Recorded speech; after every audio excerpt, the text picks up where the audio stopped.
In this module, I'll go over the mechanics of working with footnotes and endnotes, including inserting, customizing, navigating through them, and deleting them, as well as creating a footnote continuation notice.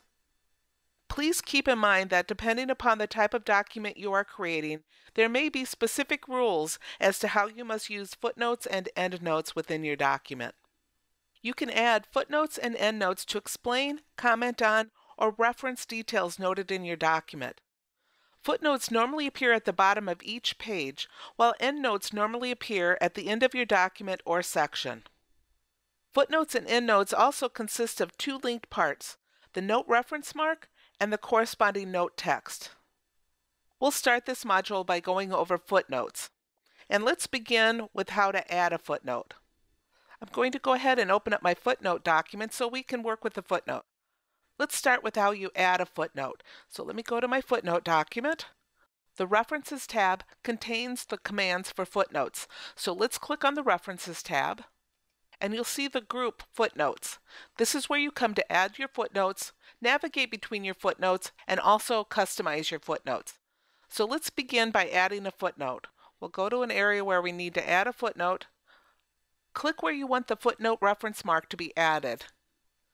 Then click on Insert Footnote. As soon as you do that, it's going to go to the bottom of your document. It's going to add the footnote number, and now you can begin typing in your footnote.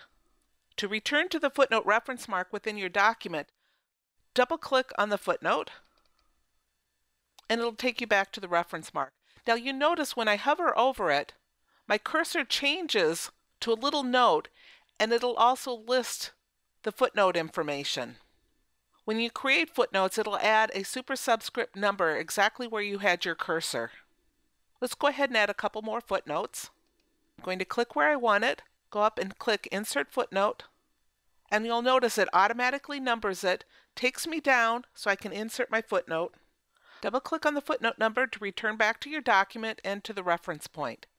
Let's go ahead and add a couple more footnotes to this document. We'll add our third note here. Let's go back up to our document.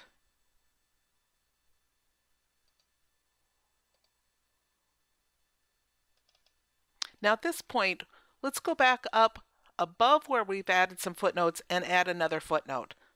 So we'll come up here, click Insert Footnote, and you'll notice as soon as I do that, it renumbers the footnotes and moves me to the point where I need to be for that footnote. So if you look at the footnotes, it renumbered them. You'll also notice that as I added more footnotes, it moved the paragraph that was here down to the next page. That's because it needed more room for the footnotes. Let's go to our next page and just add a couple.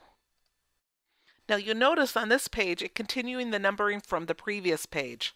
So I've got footnote 6 and footnote 7. If I needed to navigate through my footnotes, I would come up to the Footnotes group, click on the More button next to Next Footnote, and I could tell it to go to the previous footnote, and continue on as I'm looking through my footnotes. To customize my footnotes, I'm going to go back to the Footnotes group and click on the drop-down.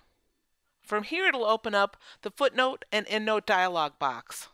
The location tells me my footnotes are at the bottom of the page. I could change that to below text if I wanted to. I'm going to change the number format. I could choose a custom mark, and I can also tell it where to start. And I can tell it if I want the numbering to restart on each section or each page.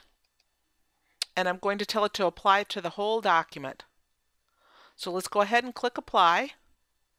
Let's click Show Notes. It changed the numbering to Roman numeral, and it did it for the whole document since I said Apply to Whole Document.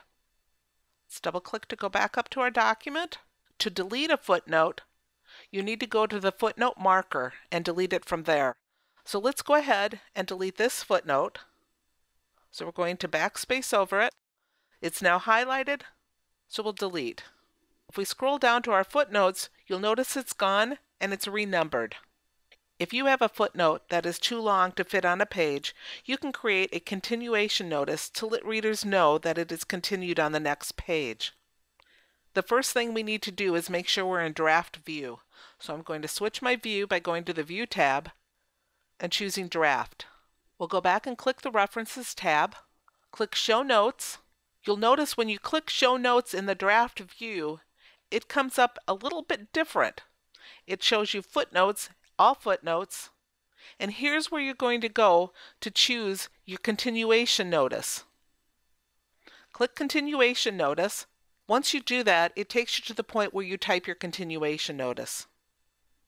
Once you're done, we'll click Show Notes until we go back to our document. We'll switch our view, and we're back to our document. You can also change the separator between your footnotes and your document. So let's go back to Draft View, go to the References tab, click Show Notes, click the down arrow for the Footnotes pane, and choose Footnote Separator. Double-click to highlight it, and then change it to whatever you want. So now let's go back to our document, switch back to our print layout view, and you'll notice it's changed. So that's an overview on how to work with footnotes.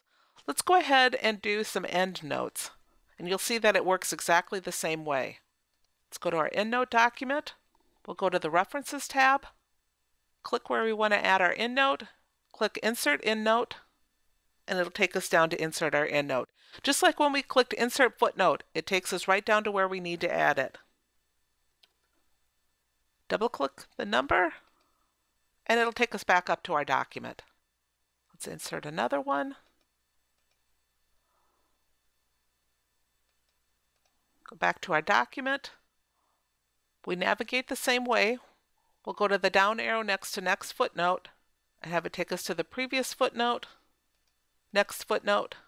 We customize our endnotes the same way by clicking on the drop-down. It opens up the Footnote and EndNote dialog box. This time EndNotes is checked. It's telling us it's going to put it at the end of the document. We could tell it at the end of the section if we wanted. And the numbering we want to use. Numbering continuous, and where to apply it, to just this section or the whole document. Let's go ahead and apply it. Double click to go down to them, zoom in a little bit so we can see it better, and it changed it. Go back up to our document, and again you'll notice if I hover over the EndNote, it gives me the little piece of paper and it tells me the EndNote information. I delete the EndNote the same way, highlight it and delete it. I scroll down to my bottom, it now has just my one EndNote. Let's go back up to our document. I can add a continuation notice just like I did with footnotes. So we'll switch our view, go to Draft, go back to References, Show Notes. The EndNote pane, I'm going to click on the down arrow, click on EndNote Continuation Notice, type in what you want the notice to be. I can also change the separator. So let's go ahead and do that. Double click on it to highlight it, change it to whatever you want. Let's click Show Notes to get back to our document. And now let's switch back to our print layout view. We'll zoom back out. And let's go down and look at our EndNote. There, it's changed it for us. If I want to reset the separation, I can go back into my EndNotes, change back to our draft view, go back to the References tab, click Show Notes, go to the EndNote separator, and click Reset. And you could do that also for the footnotes. As a review for this module, we've gone over the mechanics of working with footnotes and endnotes. I've shown you how to insert, customize, navigate, delete, and also how to create the footnote and endnote continuation notice and change the separator.